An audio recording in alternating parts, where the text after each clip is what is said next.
Okay, this is how I diagnosed that we had a bad water pump on this 2006 59 Cummins. So the first thing we did is we noticed it had a leak. You could smell it. And then we looked underneath and you could see it on the sway bar here. You can see it dripping right now actually. But then you go up top and you can see there's a whole bunch of residue in the engine bay. So from that, we took the radiator cap off and then put pressure to it. We have a little pump and all that.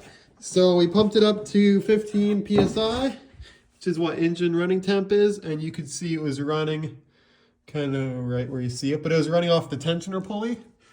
And then down to right here was dripping off the crank pulley. So it was running down and it's actually running from the top at the water pump and then hitting that and running down.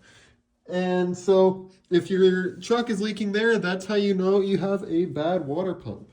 Now the water pump I have that I'm gonna be putting in this truck is an AC Delco pump right here. It was like 120, 130 bucks.